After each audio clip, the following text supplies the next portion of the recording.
We are both historians. We are both very non-traditional historians, I would say, because Kevin has spent a lot of time in the classroom. I have spent a lot of time working with museums and Oh, historical societies and public memory. And so we came across each other. You were a regular commenter on Coates' blog. You were also he called you like a real good faith. yeah, That was the thing about that blog. And that's the thing we've lost, I think, yeah, in the morass is that, and I struggle with this, Kevin, but there was no good faith. When I realized social media, there was no good faith discussion, particularly in Facebook. With right. Facebook became all the people in your life Yeah, you ever came across, your kindergarten teacher through the kid who used to bully you in middle school, all of them, and then everybody in between, yeah, your aunts and your uncles, people you would only talk to once a year otherwise, and they're yeah, all in your business, yeah. and they're all nobody wants to talk to you about real issues. They just want to spout their talking points. You're So right. with Coates and with you on Civil War memory, and the fact of the matter is, y'all, Uh, Kevin is on his third platform now uh, on social media online and is killing it. Thousands of people follow him, and you learned how to do this. Like you.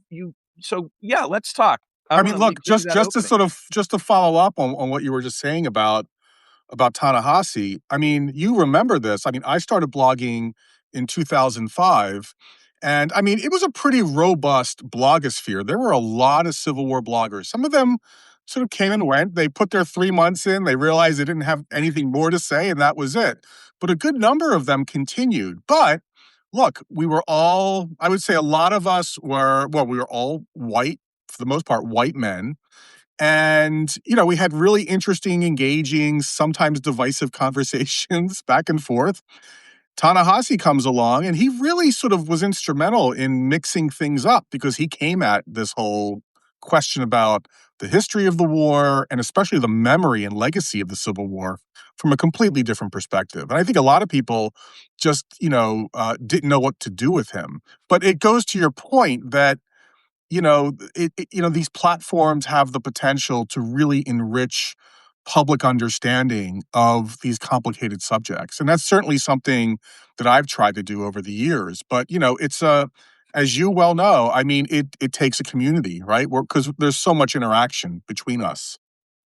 That I mean, the point there was so good. Was it was quality conversation, moderated. Yeah. I don't even know how he had time because the guy was writing books, and then he became MacArthur genius, and all of this.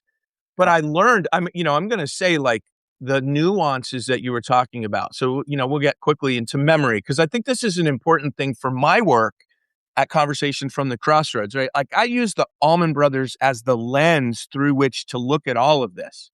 I got So, my book right here. uh, Just if you don't have this book, folks, if you're a rock fan, Allman Brothers fan, you Southern need this. music You need fan. this book. Yeah, thank you, sir. Thank you for Of that because usually course. I'm the one bringing it up. Kevin Play all also was night. a blurber for the book, and his blurb is on Amazon. It's a tremendous. I use it a lot, but as I looked at them, I have a PhD in history. I only have that because I was like, yeah, I want one. It wasn't like I went to school for 12 years out of college. I wanted to write that book. Yeah. As I did the work, and I've been doing Southern history my entire life, you realize all these parallels, and it's to Civil War memory. It is to Southern memory. It is to civil rights. It is a very Southern Gothic story, which is something I've started really digging into because I've never seen the parallels made. But the idea was there's a long tail of history that feeds into this. And I use music as the lens through which you can view it. But Yep. we could talk just Civil War memory. 5 miles up the road here, the lonely Confederate statue that's in Franklin Town Square, to the Lee Monument there in Richmond, to battlefields and Civil War reenactments and all this. So, like memory this was one I was like, I want to unpack this a bit with Kevin. I always say nostalgia is a hell of a drug. Like nostalgia is addictive. It makes you think things that weren't true. Like the past somehow better Yeah. And then you add to it this layer of public memory, which is honestly how we grapple with the past. I mean, and public memory isn't, but memory is how we grapple with the past. Everything from remembering your grandmother's cooking Yep, and the smell of the kitchen, that's right. or the smell of the garage where you worked with your pops if you did that, or the cigarette smoke in the bar where like all of Yeah, those things, to to statues, to books, to everything else. And you've really helped unpack that with students first, right? Like, your work begins with youth who are not fooled right. by any of the bullshit that gets served. They are not fooled. Yep. Uh, It's a reminder. It's a reminder. A couple of things come to mind listening to you. It's a reminder that memory, especially public memory, and especially public memory of the Civil War or any historic period that stands out, is very much generational, right? There are a lot of generational shifts in how people remember the past. And that emotional connection, for one generation can be very different based on what's happening around you at a certain time. So, I mean, if you take kids who are coming of age, who have come of age over the last, say, 10, 15 years, they're filtering their understanding of the Civil War era and Reconstruction, perhaps, through Black Lives Matter, through the very divisive public debate that's been taking place, over the last 10, 15 years. That's very different from perhaps a grandparent, right? Who remembers maybe watching the movie Gone with the Wind or some other kind of lost cause cultural event that shaped their early years, right? And then you can go back even further. So, I mean, it's a reminder. I think I agree with you that it's a reminder of just how important a kind of emotional connection can be in how we think about ourselves in relationship to the past because we're personally invested, right?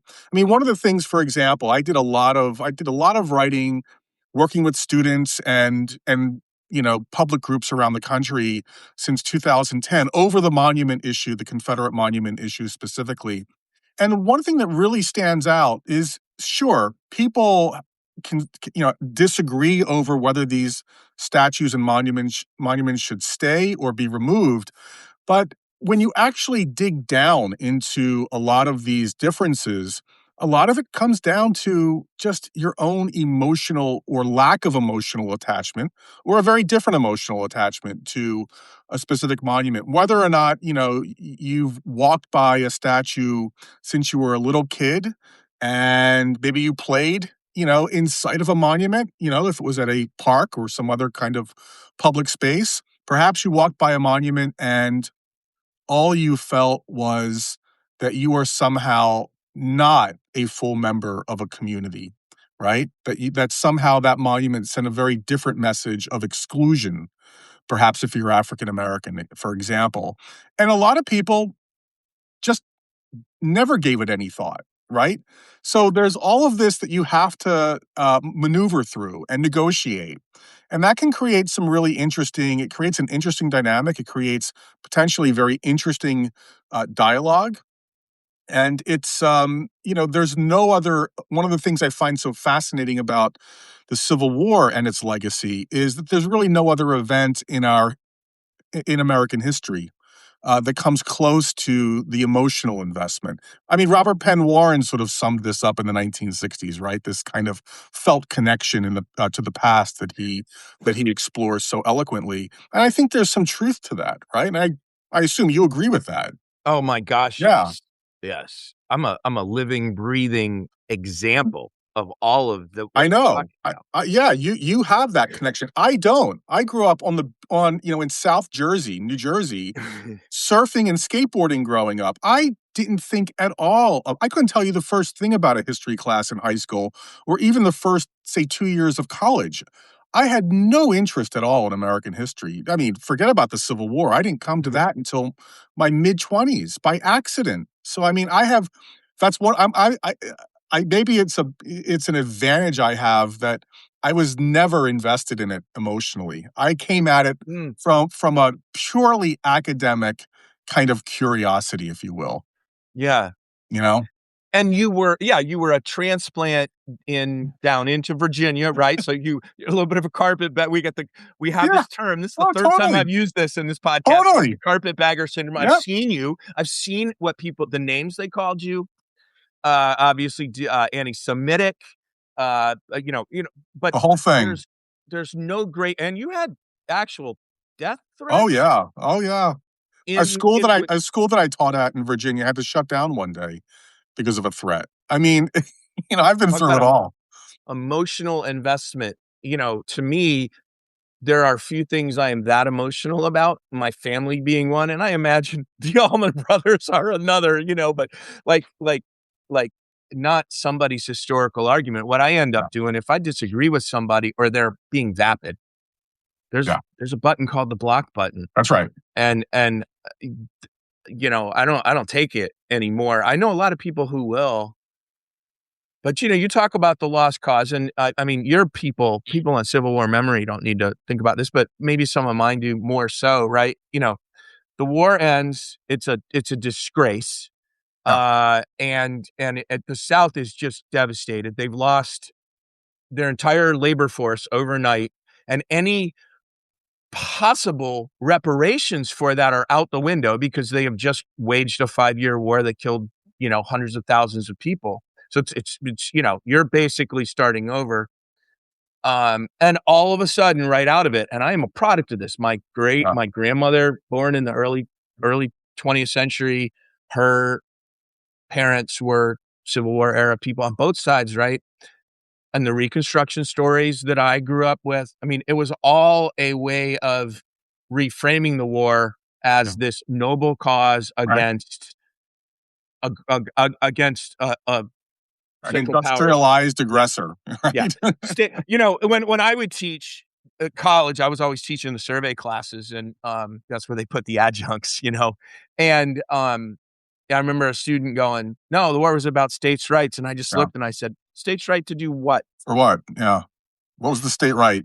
And then you flipped it. Jim Lowen did the same thing. I know you're aware of Jim Lowen, but you flipped Sure. it just recently where you said they actually really weren't fighting for states' rights because they were against the fugitive slave. I'm Oh, sorry. yeah.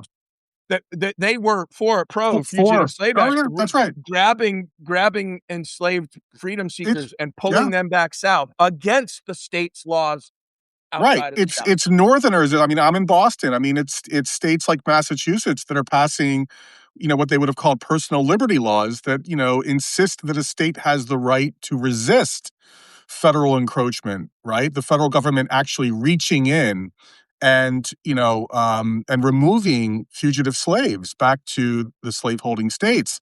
And so, yeah, it's a reminder that, sure, there are political principles, constitutional principles that, we embrace. But at the level of politics, quite often, what you find, and this includes the mid 19th century, is there's a lot of I guess what you might call pragmatism involved. So the question is, what political principles will help you achieve your goal? And not just in the 1850s, but you can look at other decades throughout different parts of the antebellum period. The slaveholding class, the class that holds political power, they have no problem at all, sort of wielding the power of the federal government to protect slavery. And as you get closer to to what becomes the Civil War in 1860-61, they become even more adamant in in claiming that federal power because they see many of them begin to see the writing on the wall, right? And they're worried that, they see that slavery, the institution of slavery, is in a very precarious position, right? And so it's going to be the federal government that ultimately protects it. And once the Confederacy was formed, here's another part that people tend to ignore. Once the Confederate government takes hold, the states in the Confederacy are the ones who have to bear the brunt of federal power because the Confederacy and a lot of people who are in the government from various places and at different times, they are also adamant in claiming as much federal power to protect the institution of slavery while at war. And the Confederate government, as you know, never shied away from passing laws that would aid in the war effort, whether that is conscription itself, the first draft in American history, but the conscription, impressment of various resources from food crops to enslaved labor itself. Robert E. Lee was insistent. He said, late in the war, he said, whatever the Confederate government needs to fight this war, it shall have. And so, even Lee was an extreme Confederate nationalist. And that speaks to what they understood as the importance of federal power in fighting the war and hopefully winning it. And preserving slavery. That's exactly it. And look, and as I always remind my readers and other audiences, Confederates were never shy about announcing that. They were proud of it. The institution of slavery it wasn't when Alexander Stephens the vice president talks about slavery as the cornerstone. This is Confederate nationalism. This is something that they are actually proud of, right? Southerners are not apologizing. They haven't been apologizing for slavery since John Calhoun in the early 1830s, right? So, yeah. Listen to real Confederates. They will steer you in the right direction.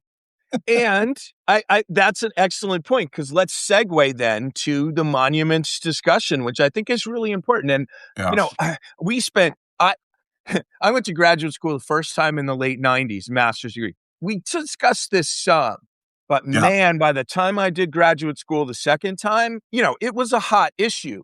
We were in the middle of the 150th. I remember discussions with you and several others saying, I do believe this. I think the primacy of the lost cause narrative of the Civil War, the lost cause narrative being it was not about slavery. This was noble people fighting to defend their homeland only. There was nothing else involved. So Robert E. Lee, Stonewall Jackson were heroes. Well, we'll do Lee, Jackson, and because we're going to talk about Stone Mountain, you and me too. Okay. But if people, we've had this discussion and people argue against monument removal, moving. Oh, you're erasing history. And both of us have come to agree, right? Even when they take down things we like, right. It's not erasing history. You never erase history. Yeah. A monument, a memorial, a historic site is a historical argument set in stone. And in time. Yeah, absolutely. Yes. Yeah, exactly. So we have to then look, it's not just about the monument celebrating the Confederate cause ostensibly, or whichever, Robert E. Lee, or, any of these things. We hone on the Confederacy because I think a lot of people are concerned, like, hey, this is not what we want to celebrate as a people anymore. The people who argue you're, removing history or whatnot seem to me to often miss the primary sources, the statements of the people who were putting those monuments up. Yeah. And we don't have a place for those except in this public sphere. Right. But it was an intentional maneuver coming out of all of this to publicly reframe for Southerners, mainly, their civic culture, their civic history regarding this tragic event. Yeah, I always think it's helpful, for people to understand, there is an evolution in, during the post-war period in terms of the purpose and even the placement of Confederate monuments. And when you look at the first few years, I'm talking roughly 1865, well, roughly to the end of Reconstruction. Yeah, official Reconstruction, 1877. Let's just round it off to 1880. Most of those early Confederate monuments are placed in cemeteries. And they are an attempt to deal with what you just, I think rightfully pointed out, just the utter devastation, right? The scale of death, right, that white Southerners experienced. I mean, we're not trying to sort of vindicate their cause in kind of applying some empathy here, but just to sort of understand and appreciate just the scale of the shift in their world, right? They thought that their cause had been ordained by God, and lo and behold, these regiments go off to war together, raised in local towns and counties. And by 1865, you can have places with very few men of military age walking around. The ones who are walking around perhaps are without limbs. So the scale of death is everywhere. And so there's a natural push to commemorate that, right? To somehow memorialize it. That makes perfect sense to me. And so Hollywood Cemetery, the cemetery in Winchester, Virginia, ladies' memorial associations take the lead in doing this. Once white Southerners regain control, however, of local and state governments, roughly by 1880, you begin to see a dramatic shift in where these monuments are placed. They end up being placed in front of courthouses where people vote at the time. They end up being placed on prominent avenues and boulevards, parks. And the focus of the monuments and statues also takes a very different sort of shape. And so they're no longer sort of attempting simply to memorialize the dead, although they're still doing that work. They're much more explicit about the cause. And some of them are very explicit about the Anglo-Saxon race, right? Preserving its heritage. And especially by the early 20th century, you can really begin to see, especially in some of the dedication addresses, begin to see very clear connections between trying to sort of establish a Jim Crow culture of white supremacy with the cause for which their parents and grandparents fought for in the 1860s. Remember, by the first decade of the 20th century, we're talking about a new generation of white Southerners who never experienced the war or perhaps even Reconstruction. Hmm. So there's an attempt through these statues and monuments, this monument landscape that's getting created, to do that kind of public education work, right? And they do it really well. And it's supplemented by the United Daughters of the Confederacy, shaping the kinds of textbooks that are being used in high school and even lower school classrooms. And it speaks to just the success that they will have by perpetuating that lost cause from generation to generation. They were really quite good at what they were doing and what they set out to do, and they understood the challenge because African Americans never acquiesced. They never sort of gave in to this kind of lost cause, whitewashing of history. They maintained, and a wonderful new book just came out by Hillary Green called "Unforgettable Sacrifice," the first book-length study of how African Americans remembered and commemorated the war, and she demonstrates very clearly that African Americans throughout the Jim Crow era are embracing an emancipationist narrative to further their political goals, right? They are steadfast in resisting white supremacy and its sort of historical justification, namely the lost cause, and in pushing for Black empowerment. And it's really, we've really needed this book for a while, but it really, I think, helps us understand just what was at stake at the turn of the 20th century for both African Americans and white Southerners. And, out of this emerges an entire, sort of landscape that starts right in the 20s to the 50s, 60s, and then we get Oh, the yeah. big boom with the centennial. Yep. Jim Lowen, Lies My Teacher Told Me, Lies Across America, rest in peace. Yeah. He spoke at a conference I did years ago, was tremendous. Oh, yeah. I know him well. Stood, Yeah. stood Oh, in yeah. a room full of state historical administrators and called out his faulty historical markers. And of course, the issue with markers, Yeah. less memorials and markers, right? Yeah. Is there's no quality control. Once they go up, they never come down. Yeah. Um, you know, I have determined, are probably one of the most effective tools in the toolbox Mhm. of, what we would call public historians. And, again, for my audience, yours, the benefit, that term means very little to the world, but to the Yeah. historians, man, holy shit, it's a big Yeah. deal. But the idea is that we, how two ways. One is the history we produce is for the public. It is not necessarily for other academics, although we can do that. And the second is, how does the public engage with the past? Mm-hmm. And I'm really glad to hear this about Hillary Greene's book. I have not spent a lot of time in that little world since the sesquicentennial. Yeah. I'm still convinced, and this was one of the solutions I posted, this was probably about 8 years ago now. The solution is either change the monument like they did with Lee and Richmond, which of course they took down. Yeah. What they've done, they did a lot of that in Eastern Europe. I'd been tracking that from post, the fall of the Oh, USSR. you mean the way the community sort of embraced it, Takes it over. Appropriates it for its own purpose. Yeah. Like street art, which may look really ugly to the eye, is a statement. Oh, no question. And then, or we're moving to, I think, cemeteries or something maybe less prominent. Totally fine. I have like zero issue with that.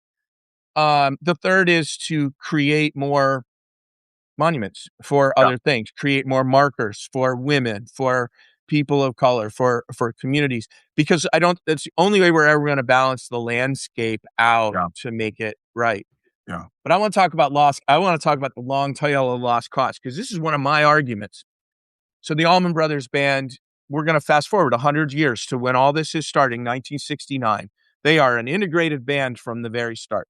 I knew you were going to somehow bring this back to the Allman Brothers Band. I knew. I was like, at some point, we're going to make the move. Yep. Go for it, Bob. And these are Southern.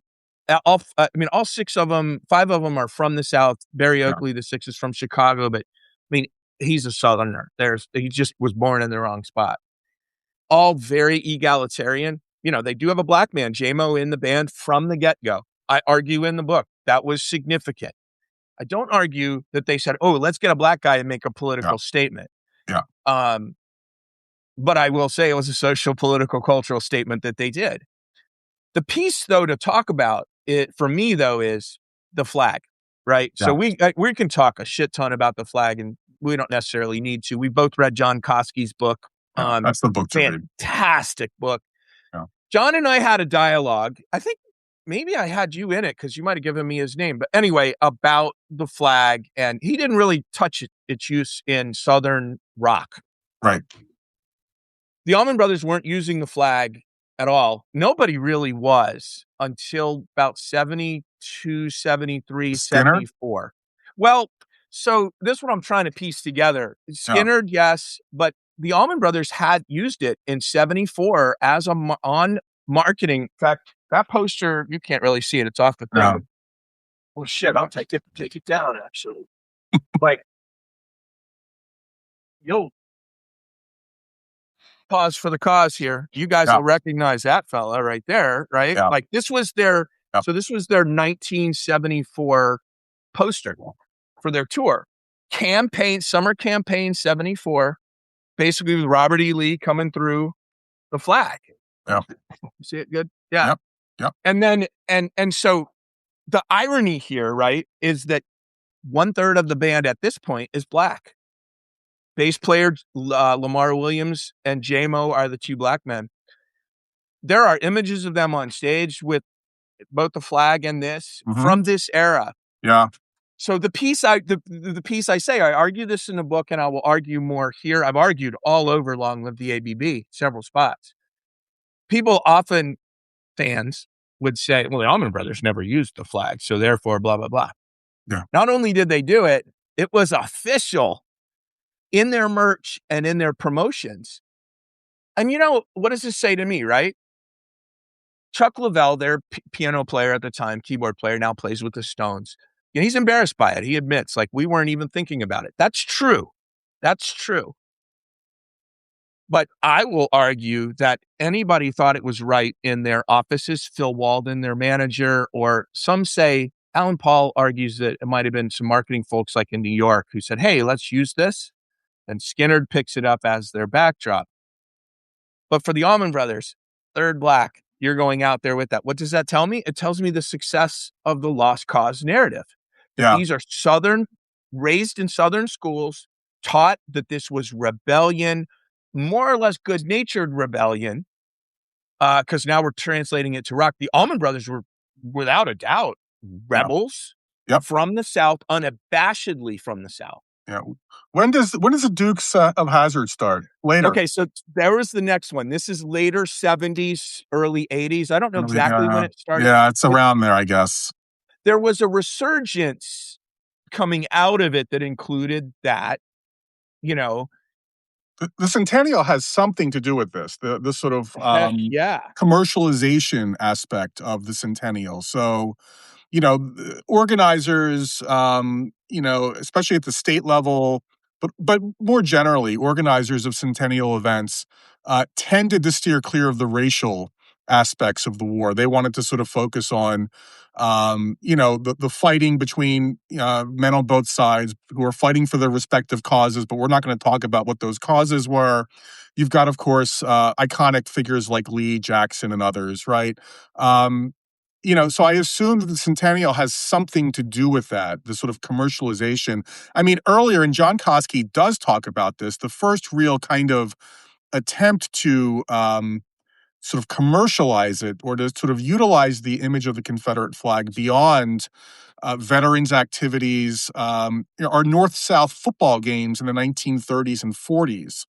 And so that begins. Now that's happening at the same time as, the Dixiecrats bolting from the Democratic Party in 48 and utilizing the Confederate flag at their convention. And then, of course, as we both know, and Koski covers this in depth, the utilizing of the Confederate flag as a form of massive resistance Yeah. against civil rights. And look, I don't care what you say, and regardless of how popular the flag has become because of the centennial, no one is really. You can't tell me that Americans, white Americans especially, don't come out of the 1960s with some understanding of how that flag is perceived by African Americans. I mean, it was there, for anyone to see during the height of the civil rights movement. Right. I mean, the newspapers and television are covering, protests and counter protest, and that flag was always present. So, I'm kind of curious to see um, that dynamic that you're describing within the band and within the broader community. It would be interesting to know a bit more about how they're responding to these two things, or that whole scene regarding the flag, Yeah, the whole culture. I hadn't actually gotten into the Centennial in my mind at all, but it was mostly for me, like, number one, they're pretty wasted. They just get on stage, do their thing. They're not really paying attention to their gear or Yeah. whatever. But, like, it still doesn't excuse it. And I think you just said it really best. Like, there is a across the board, there's a little bit of that nostalgia argument, memory, etc., about what symbols mean to people, right? Yeah. And the flag, the Confederate flag, the St. Andrew's cross, the rebel. I call it the rebel flag because I want to note it was never an official flag, nothing like that, but it became a symbol of massive resistance to the civil rights movement. Which, for anybody on this call, Google massive resistance, and you can see what that meant. But it was Oh, yeah. a just like it was the rallying cry at Gettysburg, it was rallying cry at in Montgomery on the Selma to Montgomery march. Yeah. You can see it at University of Mississippi. You can see it the Stanton Schoolhouse store. Like, it is just Yeah. ubiquitous in this era. Yeah. And to say 10 years later, oh, we're going to wave the flag because we're rebel Southerners, and anybody today look back and say, Yeah. and I read that is one of the pieces. My dissertation advisor, Van West, actually had to help me write it because he's like, you just need to say it, Bob. There Yeah. were people back then who objected to this at that point, Yeah. and there have been people who continued to. And in my opinion, and the issue's closed.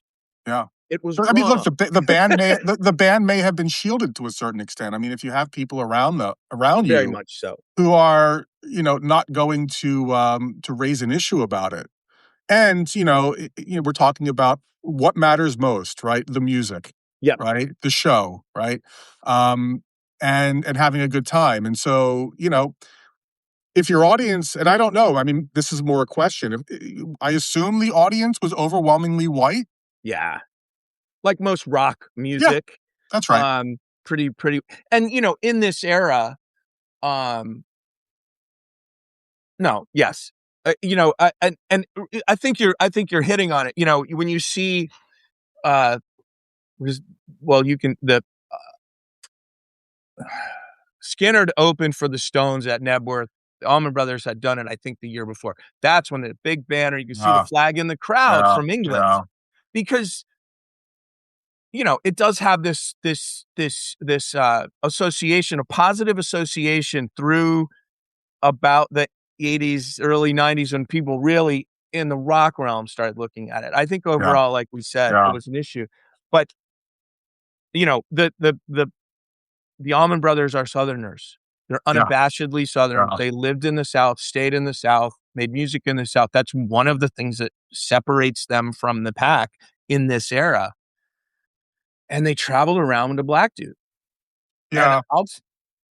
that's and they had long hair and they were wasted and had lots of women hanging around them. Yeah. Um, that was in and of itself, given the culture that they had, absolutely groundbreaking. Absolutely groundbreaking. I Coming think right out of the civil rights movement. I think one of the things you're saying that that's important to point out here, and one of the things that I'm hearing is that I think where we are right now in 2026, I think it's got to be difficult for some people to appreciate the what things were like even before 2015. And what do I mean by this? I mean, you mentioned a couple minutes ago that, by the 1990s, certainly the monuments and the flag, the public display of the flag had become, more controversial, right? Certainly than in decades past. But I still can recall just the utter shock first of that flag coming down from the State House grounds in Columbia, South Carolina, Mhm. right? Following the horrific murders in Charleston in 2015 by Dylan Roof.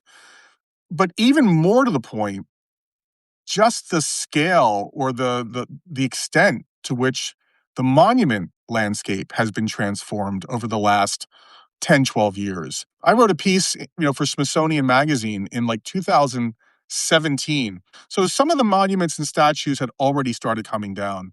And I wrote a piece basically making the argument that this will not happen in Richmond, Virginia, because the city has done such a good job of adding to the monument landscape. It has filled it out. It's telling a much richer story.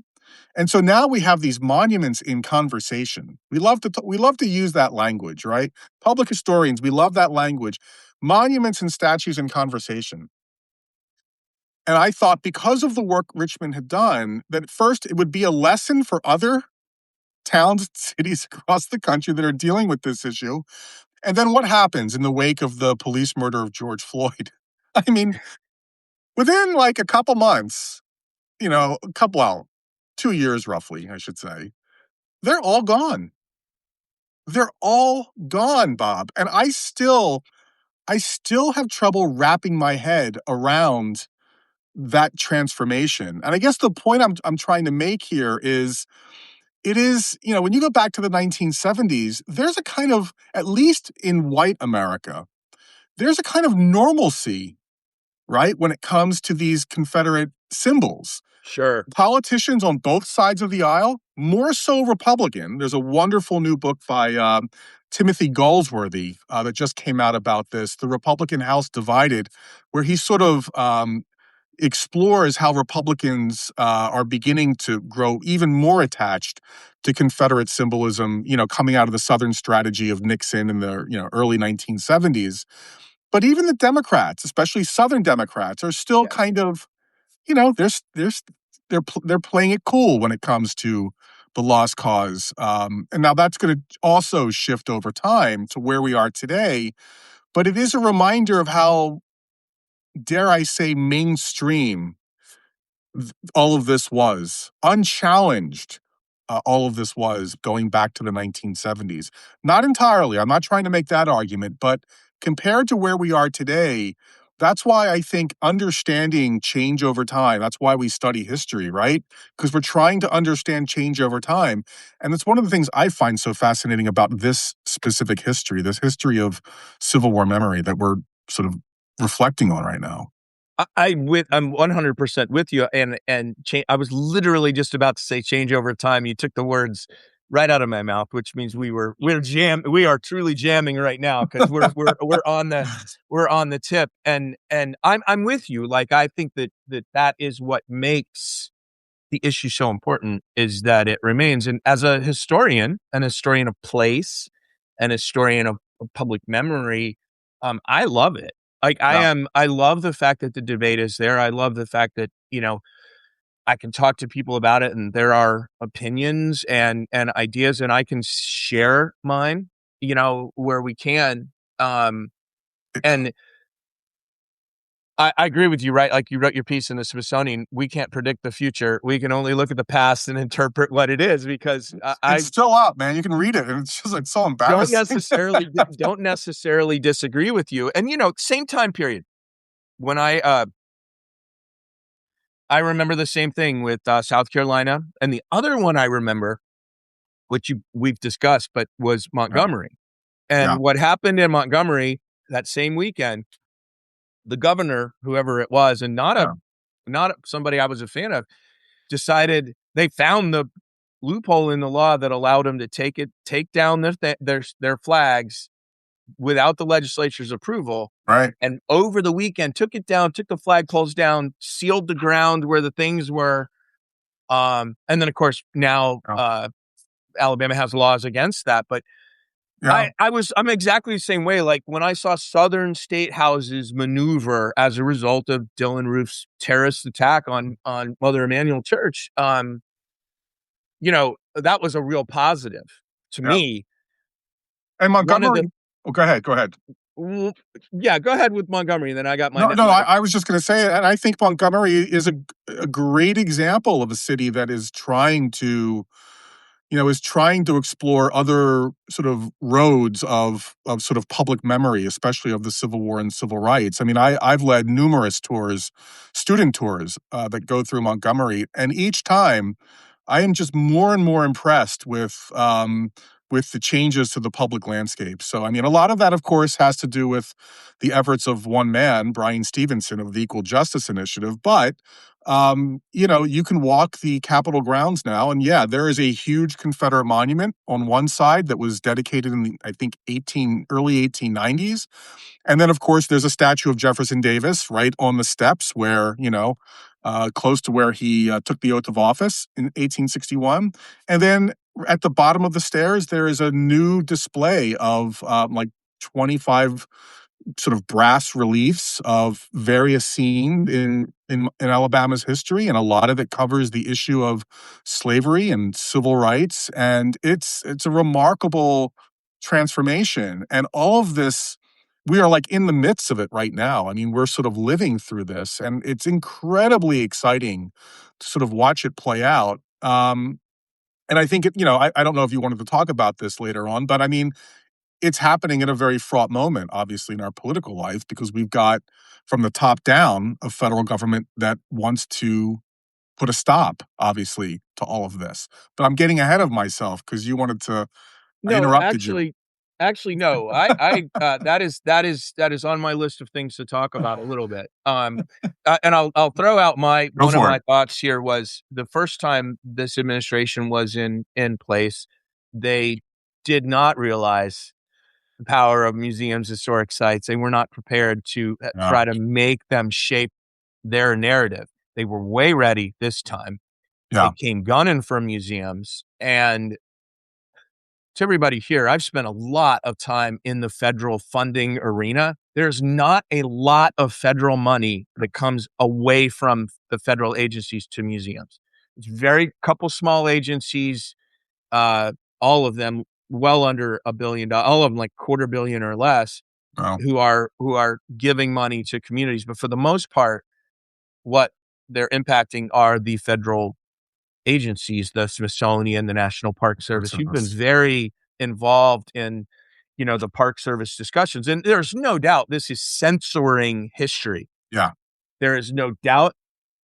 But let's talk a little bit about there's an impact here too, right? That we're feeling, but there's also been a backlash Oh yeah. and some powerlessness as well while things play out. But I think it's a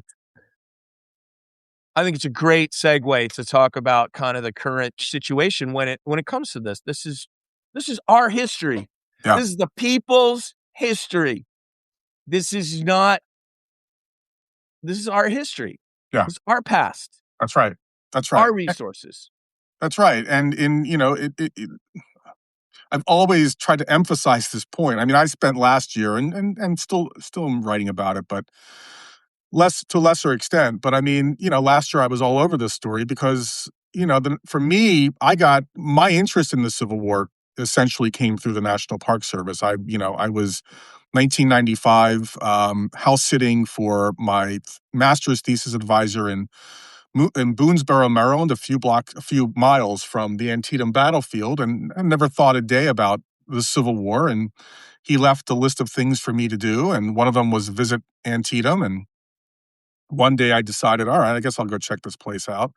And I was, long story short, I was hooked. So for me, from day one, the Park Service has been central to my understanding of American history, the Civil War specifically, but also the importance of what you're describing, which is, the importance of the role of caretakers of the past and the responsibility that we give the men and women of the Park Service and the Smithsonian, right, to do this important work. But yeah, I mean, it's heartbreaking to see all of this taking place because you're absolutely right. It is our history. And I think it's important for people to know, and I have to deal with this all the time in my online writing and interactions, which is to say that I'm not trying to make a political statement. Certainly, politics can never be divorced from questions about appropriation of federal funds. That's the nature of the beast, right? You know this better than anyone. And certainly, we've seen debates in previous administrations, but there is nothing that comes close to what we're seeing from the Trump administration. There's nothing from the Republican or the Democratic parties comes close to the threat to public history that we're witnessing right now, and it should be a nonpartisan issue, right? I mean, if you care about history, if you care about good history, history that doesn't ignore the tough questions, then there's really only one position to take, right? I mean, I know I'm not saying anything that's news to you. Obviously, we're both on the same page. Yeah, I I'm think preaching to the choir, right? we need to say it though. I think that in the places in the spaces where we can, I think it's important to say it out loud. Yes, Yeah. you were all over the story last year, and I think behind your feeling on this, behind mine as well, is because we know there's really good people. We know them. That's right. Doing These are our great friends. things who care deeply, and we also know they don't make any money, right? They don't. Sorry, they don't make any money, right? They're selfless. I mean, with the games that we play with shutdowns, right? These poor people end up, do I have a job? Do I not have a job? Am I going to pay my bills? Am I not going to pay my bills? Here's something I'll throw out to you on this line. I mean, I have gained tremendously from examining my lost cause path. Yeah. My lost cause past, my understanding of who Robert E. Lee is. I mean, my dad was a Kappa Alpha fraternity member. He was a hero to them. They know more, right? And so I had to, unpack a whole lot of that. But but the one that got me probably more than anything, my first graduate class was on the New South. And among many books we read, including C. Vann Woodward's Strange Career of Jim Crow, we read Dan Carter's A Rage for Order about Wallace, Asa Carter, and all that. Yeah. And I'm reading that book right now about Asa Carter. Yeah. Fantastic book. Reading about the modern civil rights movement changed in 97, like you going to Antietam, changed my life in an amazing way. And I find salvation in history Yeah, I always say to my colleagues, we're not saving lives, we're saving souls. yeah, But that's right. why are difficult stories important to look at in the past? Why should we not ignore these things? Yeah, I mean, that's a tough question. I mean, you're asking the right question. I mean, and I think, sometimes you just have to you have to separate out, sort of the obvious political game that's being played right now, right? Obviously the manipulation that we're seeing, it's not random. It's an attempt, I think, quite often to distract us from other things going on that this Yes, administration would rather us not focus on. That's certainly the case. But I also think, and I think this is an important component of understanding the public or the politics of history and the politics of memory. And that is to say, and I think this is something that the United Daughters of the Confederacy understood, that that you can control how people view the world around them, themselves in relationship to the world around them, by controlling how they think about the past, shaping, I should say, how they think about the past. And I think this administration, to what extent they've thought this through is hard to know. But there is something that it seems that something about that resonates with me in trying to understand why they are so adamant in issuing, for example, an executive order like they did last year to restore truth and sanity to American history that involves having to ignore subjects that are unpatriotic, the history of slavery, the history of white supremacy. And it seems to me that if you can minimize the extent to which America was divided in the past, if you can minimize white supremacy, if you can do that, then perhaps you're going to be successful in the present or in the future in arguing and pushing for certain kinds of legislation, right? And so I think we always have to be careful. And I think in this regard, we have to be careful when it comes to both political parties. Now, I'm not trying to equate the two right now because I think we see something very clear coming from, again, that's unprecedented, that's coming from the Trump administration. But so I think that's part of it. I also think, getting back to our earlier discussion, that I think this is less true because it seems to me that statistics are pretty clear that Americans, regardless of your political affiliation, and focusing on a younger generation for the most part, we're pretty comfortable talking about complicated subjects in history, truth. right? My last full-time job was at a fairly conservative private school in Charlottesville. And, I have to assume that a good percentage of my students were from Republican families. I never had a problem. I used Eric Foner in my classes, his Give Me Liberty textbook. I mean, I never really had any problem at all talking about the class struggle, racism. Once in a while, a parent might, ask a question, but it was never any, excuse me, anything to worry about. Certainly, my students were right there with me. And so I think if you're talking about an older generation that perhaps grew up at a time when they didn't have to think about these kinds of subjects, right? You might feel a bit defensive, right? When you see the world around you changing in ways in which you couldn't predict, right? When you were younger.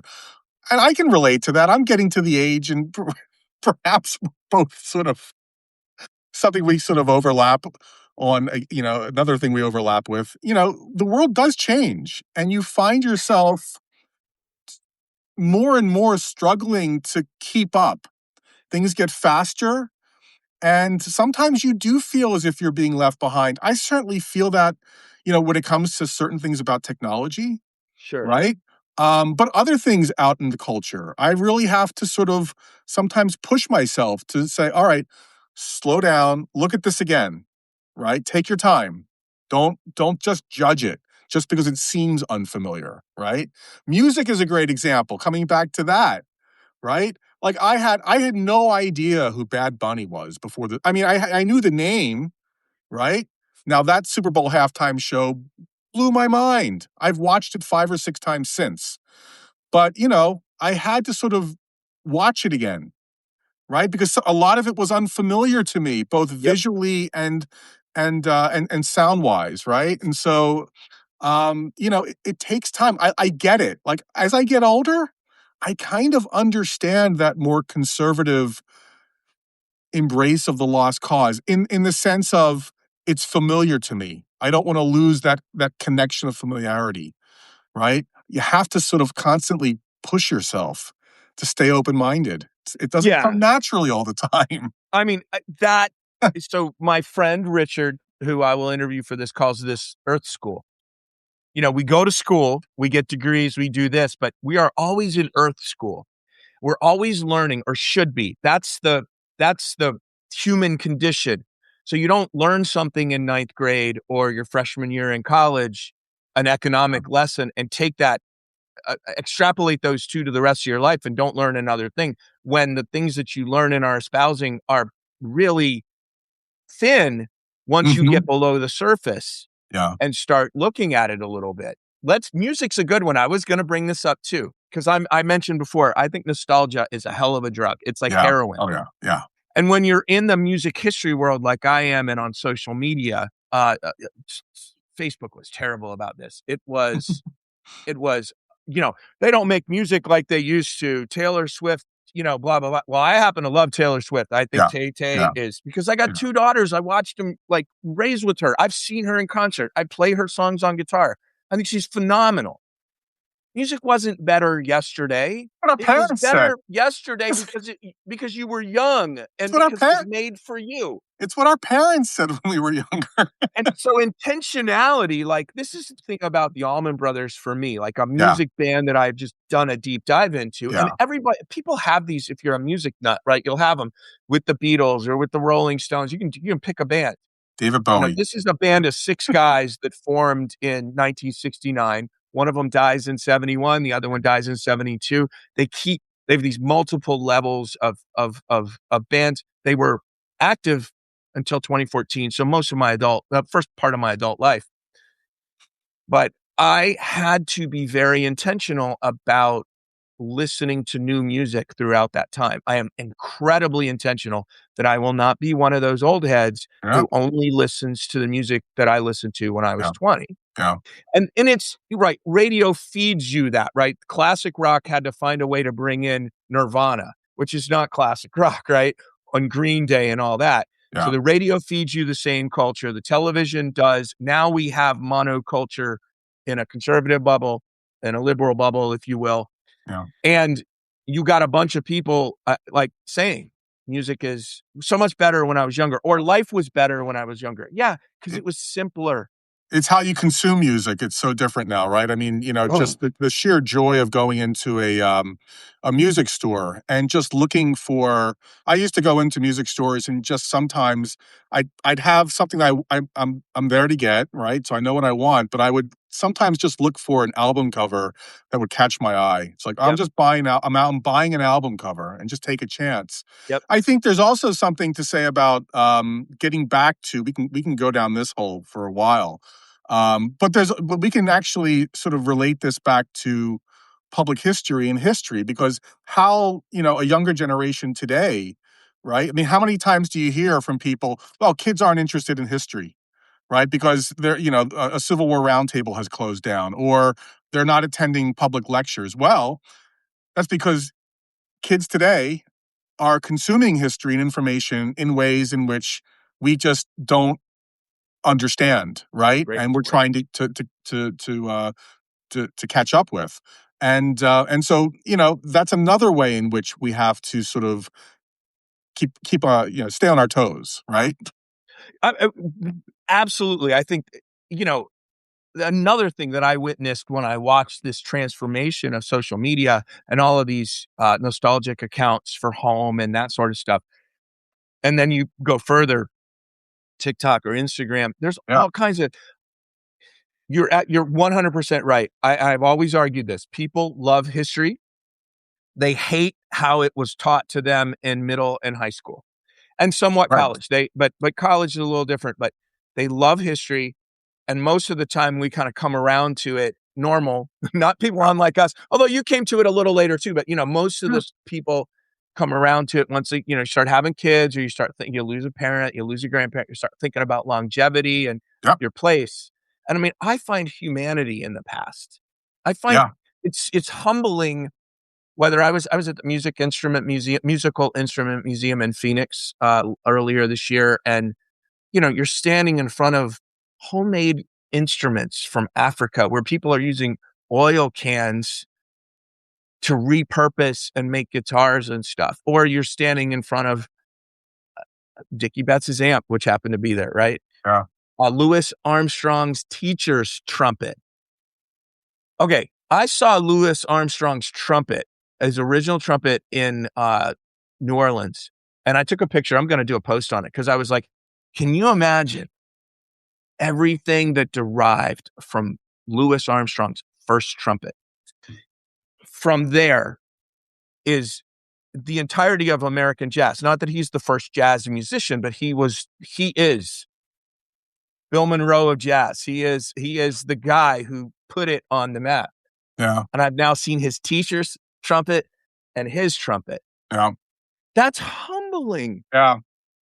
There's something Who am about I? there is Some some speck.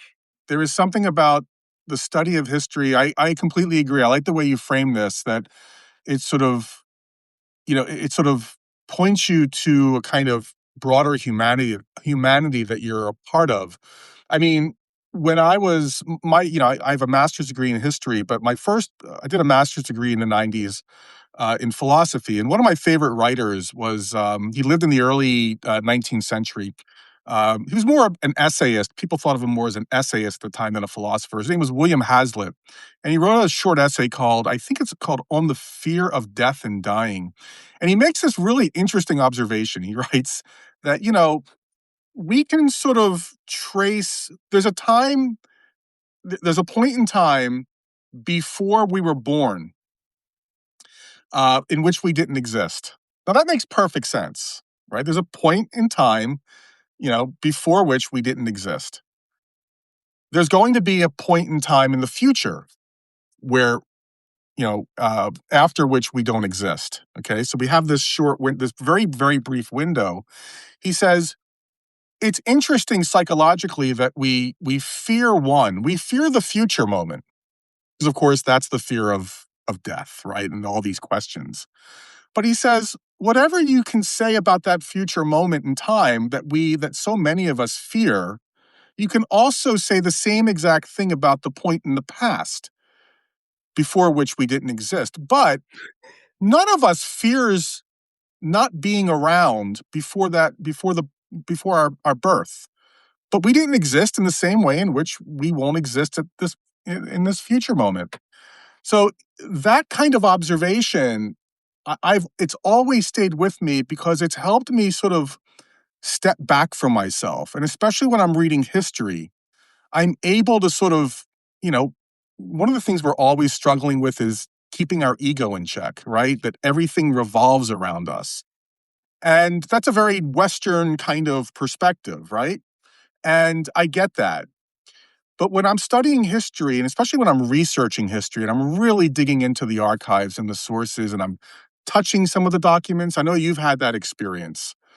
I kind of forget myself, and I'm able to sort of take that broader perspective and see myself as just this tiny little speck, if you will, in that broader narrative.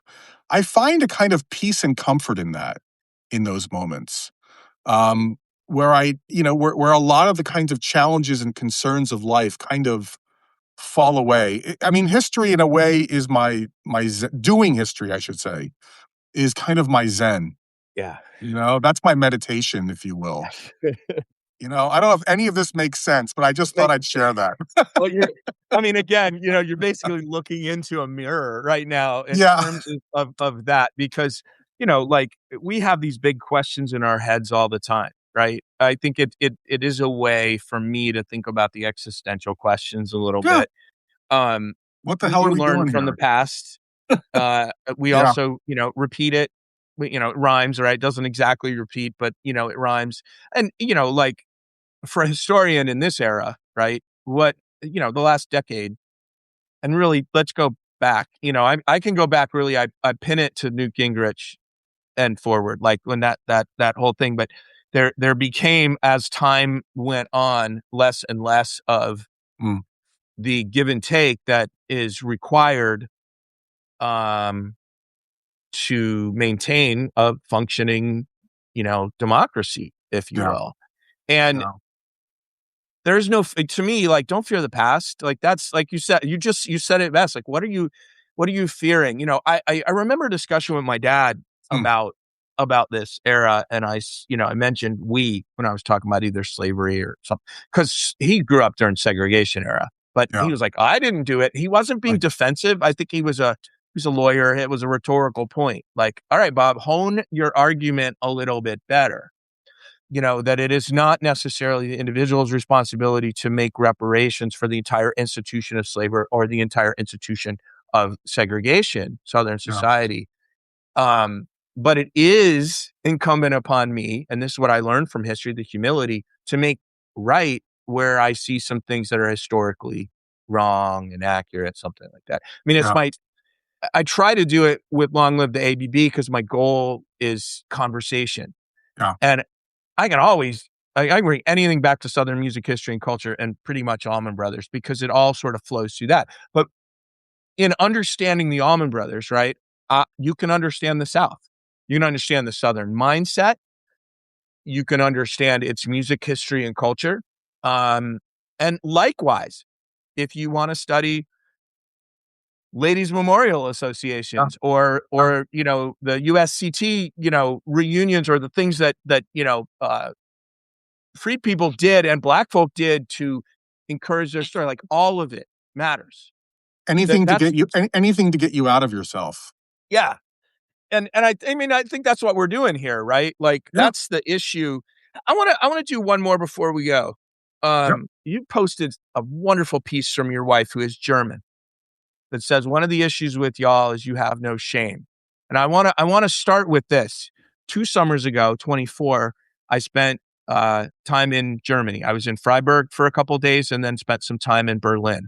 Spent like a week in Berlin. The German people know how to reckon with the yeah, past. And I was in Berlin. I was actually behind the wall. I had a map constantly and I was like, where am I in relation to this wall? We stayed in the old East Berlin, but it's everywhere there. It's open and they have the shame of shames with the yeah, Holocaust and everything it yeah, does. yeah, So talk a little bit about that. Like, please, for the benefit of Americans and us, like that was such a great point she made. yeah. No, And by the way, I love it when non-Americans comment on American history. Some of my favorite students were international students yeah, over the years. no. So I mean, first of all, I think it speaks to just how sheltered we are as a nation in terms of how we see our own history. Right, we tend to study the United States history apart from, not always, but apart from the world stage. I think that's one of the things, just getting back to the Super Bowl, that Bad Bunny did really well, reminding us of how interconnected that last moment when he refers to God bless America, and then he rattles off all the names of the countries in the Western Hemisphere. Hell yeah, man. He just reminded us that we're all Americans, right? Okay, I so that like that. sort of makes the point here. We met in, of all places, Alabama, in 1998 at a school we both worked at. And so by then, I was just really beginning to get into the study of the Civil War. And I remember early on, taking her, especially when we moved to Virginia in 2000, and being so excited that I could now take my, I guess, fiance, soon to be wife, to places like Fredericksburg and Chancellorsville and Richmond, right? And to see the monuments and to sort of describe all of this stuff. And I just remember, like, almost from the beginning, and I had never been to Germany at this point, and I just remember her sort of just, kind of like, oh, that's very nice. So you guys have monuments to people who were trying to establish an independent slaveholding republic. Do I have that right, kind of thing, right? Is this really what's going on here, right? And so, like from the beginning, I was impressed with, or I had to deal with that very different perspective and very helpful perspective, that comes from being in a relationship with someone not born here. But you're absolutely right, and especially going over to Germany for the first time, and I've been over a number of times.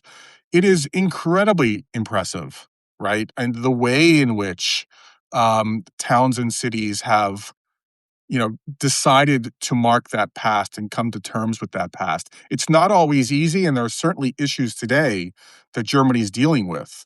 Um, but certainly their education system, even to this day, is still geared to dealing with very difficult history. And I think, there is certainly much to learn about that we have much to learn from that. There's a wonderful book by a woman named Susan Neiman. And I think the book is called What the Germans Can Teach Us. Sort of looking for it on my shelf. I don't think I can spot it, but What the Germans Can Teach Us. And she was actually, I think she was born in Mississippi, but teaches at a university in Berlin, and does a kind of comparative study of how Germany deals with the Holocaust and how Americans have dealt with the Civil War and its legacy. And there's a lot of good stuff in there to sort of think about, right, in comparison. But absolutely, I think we would really do well as a nation to sort of not fear the outside to the extent that we do. Right. There's so much of that, I think, that we're experiencing right now, both politically, but I think just more broadly in terms of how we see our past in relationship to the rest of the world. I mean, for historians like us, I mean, there are whole fields now, the quote unquote the Atlantic world, right? Civil War history now is very much kind of transatlantic in focus, right? Very recent developments, and that whether that will sort of filter down into the public discourse, I don't know, but I think it's still safe to say that we're still very much um, sheltered and very narrow in our focus in terms of how we think about American history. Yeah, and we're. I would imagine we're all myopic. Like many cultures are very Yeah, yeah, yeah. myopic. We are But for we're exceptional. yes, I'm about to say we Yeah, are exceptionally so we have a for reason.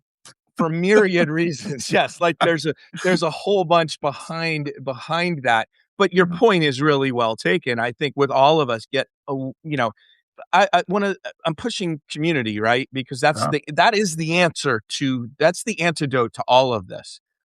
And the structures that we have had for community, I mean, Robert Putnam wrote an entire book about this 26 years ago. That bowling alone, that uh, called all of this hyper individualism, etc.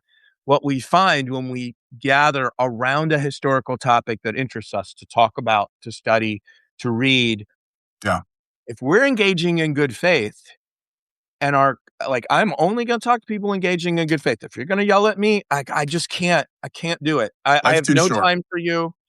I don't even have time to debate um, devil's advocate rhetorical points with people that I agree with. Like, no, I'm Yeah, really sorry. No, I mean, I'm not right. in the business of convincing you of anything. I'm just trying to, if I'm convincing it, is keep your eyes open, come to discussions with good faith, because memory is like history doesn't change. Memory is what changes and evolves over time. And that's essentially what we're dealing with. And then you get a bunch of nostalgia. Things were better in the past because they were the past and I was young. Like Yeah. we're Mhm. always, I think in our lives, we're fighting against this I strain. agree.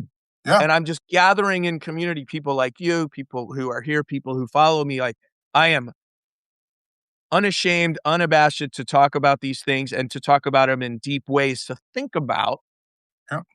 We need and it more shit. than ever. Yeah. With Long Live the ABB, man, I'll tear apart. I just put this up. You'll love this. We were talking about primary sources. I'm very proud I get to bring this one up. In October 1970, the Macon newspaper released a press release that showed up in newspapers that said Duane Allman to play Jimi Hendrix's funeral. And I was like, what? Duane Allman, Jimi Hendrix's funeral, etc. So that's all there is. The road manager at the time, who's written a couple books, says didn't happen. Nobody ever acknowledged the source of the thing. Hmm. So I'm at a festival earlier this year, I think, last year. North Mississippi All Stars are there. Now, their dad, Jim Dickinson, played with Duane Allman on several things. He was from Memphis. He's played on Wild Horses by the Stones. They are also carriers of the legacy intentionally, North Mississippi Blues, etc. He says, we're going to play this song that our dad recorded with Duane Allman and Eric Clapton called Mean Old World. And he said they recorded it because the entire Derek and the Dominoes band went to Jimi Hendrix's funeral. Eric Clapton was too distraught and would not go, so Duane stayed behind with him, Uh, and they recorded this song, Mean Old World, huh. during the Derek and the Dominoes sessions, the Layla sessions. Had I not been at that concert Yeah. and Yeah. known this story, of this clip, so I put it up. Like in fact, the third piece was, I was actually interviewing a friend who had put that song on a Duane anthology in the 70s. So it was like had this complete full circle moment from a single thing in the newspaper that I knew wasn't right. You know, and Yeah. now you're like, oh, this is where it came from. Duane Yeah. did not go to the funeral, but he was going to go to the funeral. Yeah. And Yeah. for his management, that was a big fucking deal. Yeah. Big, big, big deal. Yeah. Primary sources, the littlest of ones, will enlighten and put pieces together. Um, I've so I was thinking about when I was going through things. Like I just recently got some stuff for my own collection. Uh, They're canceled checks from the band, and so wow. I'm reading like the dates of when the checks are written and trying to figure out what's going on, at the time. One of them was a canceled check from like 2 days before a major drug bust that they got in Jackson, Alabama. Ooh, you want to talk about a scary story? They were busted in the wee hours of the morning in no horse town, Wow. Jackson, Alabama, with I called it in the book a pharmacopoeia. Like they had everything. Uh, I went down and spoke there at a marker dedication, actually for the arrest, and the district attorney was there. Like the several of the attorneys who were involved, really old. But they're like, we weren't worried about drugs. We were worried about bootlegging. Like that was in 1971 in middle Alabama. The fact you're carrying around PCP and heroin and don't matter. mushrooms was less important than if you were running moonshine. 1971. I mean, we just Yeah. ended segregation. JMO was in a separate jail. And according to the recollections of these guys, was a little freaked out by this. So they moved all the white guys into the black jail with him. Huh. We still have a black jail Wow. in 1971, right? Wow. Yeah. Primary sources. Yeah. I Absolutely. had Absolutely. That's great. I had a lot more to talk to you about searching for black Confederates, Stone Mountain. We'll do You this want to keep again. going? Okay, let's do it again. Yeah, Yeah. I'm with you there. I want to hype your book, the Black Confederates book. Let's make it real clear, Kevin. How many black Confederates were there that were called soldiers, according to the Confederate records that we have? It's difficult to know. I mean, the only thing that, look, we can point to in the final weeks of the war, the Confederate Congress in March, I think it's March 13th, 1865. Remember, the war ends really the next month, right? Yep. Between April and May of 65. So within the final few weeks, there are a couple, perhaps, maybe a regiment, part of a regiment, couple companies in Richmond. We just don't know. And maybe a few other places the organization begins. In Richmond, we know that a small group of African Americans parade down Broad Street. They're never given weapons. They're housed in a jail cell, which gives you a sense of how the community views them. So there's an attempt in the final weeks of the war. And obviously, it doesn't pan out because the war ends before anything can happen as a result. But, look, it's a complicated subject. And here's another, getting full circle, some point we made earlier. Confederates are always clear during the war, at every point during the war, about the role of enslaved labor and free blacks in the army or in the overall Confederate war effort. They're very clear about this. And there's a reason why Confederates debated whether to enlist black men as soldiers in 1864 and early 1865. And the reason is because they understood just what a groundbreaking and transformative impact this would have on the very foundation, getting back to the cornerstone of the Confederacy and Alexander Stephens. They understood that it would transform the cornerstone of their government and the very purpose for which they're fighting for. And so, the short answer is the Confederate government doesn't enlist slaves at all. And I'm sorry, as slaves as soldiers until the very, very end of the war. And they're not able to make anything of it because slavery was the purpose for which they were fighting for. I'll leave it at Yeah, that. Kevin doesn't say it, but there's near zero. Near zero. I mean, It's insignificant. that's a good way to put it. It is an Yeah. insignificant number. It is a made up construct Yeah. to, you know, And it obscures all the things the Confederate government did between 1861 and 65 to protect slavery. That's the point. That's what we should be focusing on. yeah. That's what truly matters. The book, I'm going to say, y'all, I should have grabbed it. The only one I grabbed was Interpreting the Civil War because of you. Kevin More and I collaboration. More collaboration. Kevin wrote this book when I was editor of a book series, but searching for Black Confederates. So all of this behind me was a bookshelf that fell off the wall. That's right. And so, like, I'm staring at an abyss down here. This is all pretty. Kevin, man, I am so thankful. It's like 10% of my readers come directly from you. So stay on Substack, please. but not going but anywhere. we have a lot in common. And I just want to say, for those who are my readers who are here, Civil War Memory, Kevin's, it really writes a lot about the present day, what is going on and how it relates to the present day. It means a lot to me to have had you as a fellow traveler. You've been a Same great here, Bob. sounding board, just a tremendous thinker. And we're going to do this again. Anytime. This was tremendous time. Thank you all for joining us. We've had a hell of a crowd today. Great. And a lot of times you see that crowd dropping off as you go live. So this is surprising. My first Substack live, Kevin. Thanks for holding my hand through all this. And appreciate you, man. We'll catch up online. Talk to you soon, Bob. You take care. All right. Thanks, man. Thanks, everybody. Bye-bye.